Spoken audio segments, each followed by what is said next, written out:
Você sabe qual é a principal semelhança entre o radiador de um carro, um evaporador industrial e um cooler de computador? Meu nome é Cleberson Pereira e, juntamente com o time da Tubal Equipamentos, nós estamos preparando uma série de vídeos para você que trabalha com sistemas térmicos.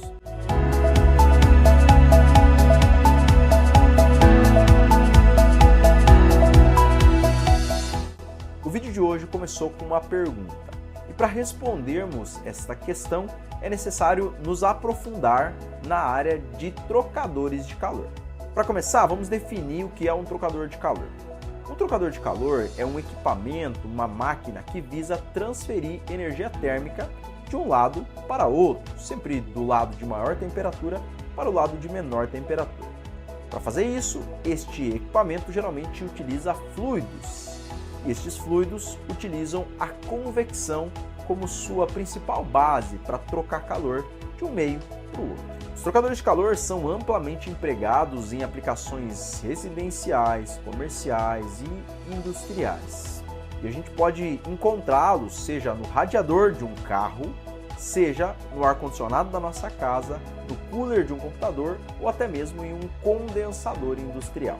Uma das principais variáveis dos trocadores de calor é a taxa de transferência de calor, ou ainda o fluxo de calor, denominado em muitas equações com a letra Q maiúscula. Um dos principais exemplos onde falamos exatamente a taxa de transferência de calor de um equipamento, de um trocador de calor, é no nosso ar-condicionado. Quando a gente diz que aquele equipamento é de 9.000 BTUs, de 12.000 BTUs ou de 24.000 BTUs, nós estamos nos referindo à taxa de transferência de calor que aquele equipamento consegue trocar. E para entendermos mais, essa taxa de transferência de calor ela é composta pelo produto de outras três variáveis: a área de transferência de calor, o coeficiente convectivo e o diferencial de temperatura. Desse modo, a equação fica assim: o fluxo de calor é igual à área de superfície de contato vezes o coeficiente convectivo do trocador vezes o diferencial de temperatura.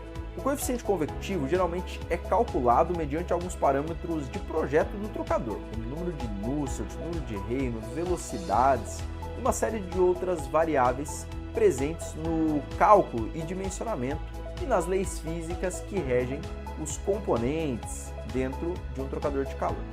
Entretanto, hoje nós vamos nos ater às outras duas variáveis: a área de contato ou área de superfície de troca e o diferencial de temperatura. Quando citamos a área, é um termo bastante comum para que a gente possa avaliar.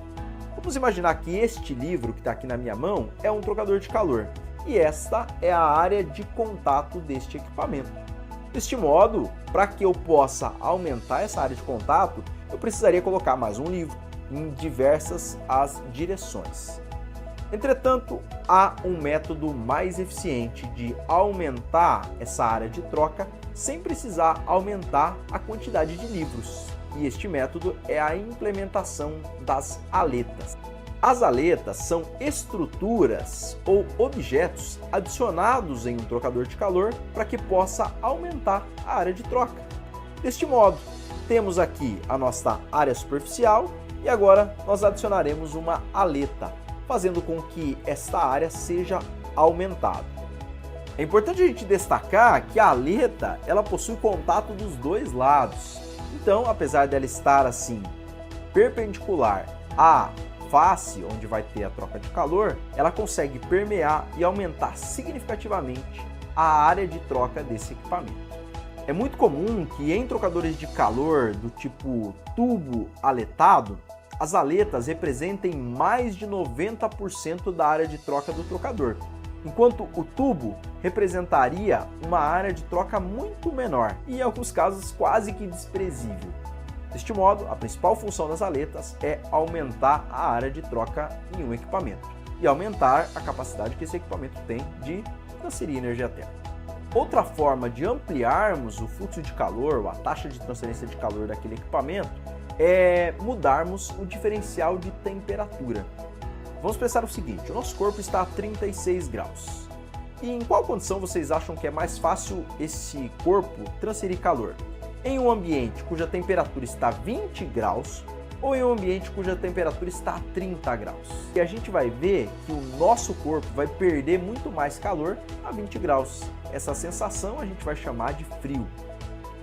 Deste modo, toda vez que eu amplio a diferença térmica entre dois corpos ou ainda dois fluidos dentro de um trocador de calor, eu consigo também ampliar a taxa de transferência de calor desse equipamento. É claro que cada projeto possui uma área delimitada e temperaturas delimitadas para a operação. Eu não posso simplesmente aumentar sem que haja outras consequências. Para concluir, eu vou citar o exemplo dos tubos aletados. Equipamentos capazes de transferir grande quantidade de calor com pequenas quantidades de espaço ocupado e de área ocupada. Para resumir, vamos ao seguinte: o trocador de calor é uma máquina capaz de transferir calor. Esta taxa de transferência de calor desse equipamento é influenciada pela área de superfície de troca e também pelo diferencial de temperatura. Ao ampliarmos o diferencial de temperatura, nós aumentamos a taxa de transferência de calor. E ao ampliarmos a área, nós também aumentamos a taxa de transferência de calor. É fato, e é muito interessante, pensarmos que podemos reduzir a área em alguns casos e ampliar o diferencial de temperatura. Já em outros, é necessário aumentarmos a área porque o nosso diferencial de temperatura é pequeno. Assim, a gente tem as principais variáveis de projeto, seleção e operação dos trocadores de calor. Por isso, se você trabalha nesta área, se você lida com equipamentos deste tipo, é extremamente importante se ater à área de transferência de calor e aos diferenciais em que aquele equipamento vai estar operando. Bom, é isso. Se você aprendeu um pouquinho mais no vídeo de hoje, comenta aqui embaixo trocador de calor e a gente vai conversar um pouco mais sobre esse tema. Obrigado pela sua audiência até aqui e nós nos vemos no nosso próximo vídeo.